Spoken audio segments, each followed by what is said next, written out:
When I was a junior in high school, I went to LaSalle High School. I had a good freshman year, I had a good sophomore year. When I was a junior in high school, I was starting on the varsity team at LaSalle High School. I was really excited playing in the Catholic League and had a great first month of the season, 2 months of the season. I'm averaging 14 points a game. We're winning, we're playing well. My best friend, he got suspended from the team in September and he wasn't able to come back to the team until January. All right, so we're playing, we went through our Christmas tournament. I played really well, starting, doing well. I'll never forget, we're playing at Father Judge. That was my best friend's first game back. He comes back, he comes off the bench, subs in for me. He drops like 22 points, kills it. Next game, I wasn't starting. Game after that, I wasn't starting. 3 games later, I wasn't playing. I didn't get in the game the rest of the season.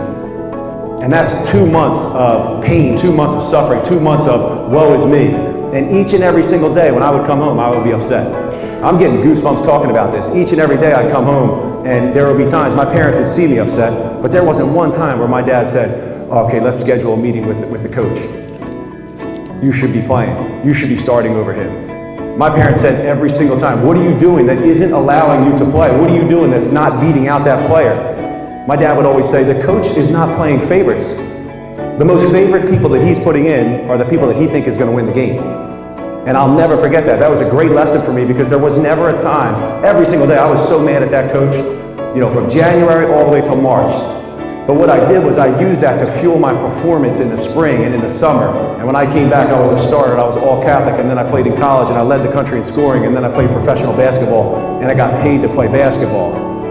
But I know, I'm telling you right now, if I went home and my parents were saying, you should be playing, you should be playing, that wouldn't have allowed me to really max my potential out because I would have been using an excuse. I would have fallen into that path of, yeah, it's the coach's fault. I should be playing. I was averaging 14 a game until he came back. I'm so happy that my parents did not do that to me. I'm so happy that they pushed me to continue to work hard and pushed me not to be a victim of my circumstance. So my circumstance was that I wasn't playing. My circumstance was that I was really upset, but I wasn't a victim to it. Instead, I was an architect of the response. My response was to work hard. My response was to prove that guy wrong. And I'll never forget my senior year of college. We're playing at Haverford College. My high school coach, I love him, we're friends. He came, he didn't really see me play a lot in college. He came to Haverford College. I scored 35 points in the first half. He was sitting in the front row. And then after the game, I think I scored 50. The assistant coach, who was our assistant coach, he came up to me and he's like, man, it seemed like every time you scored, you were just putting it in his face, putting it in his face. And I really wasn't. But it's interesting how that fueled my performance and how that drove me to become a better basketball player.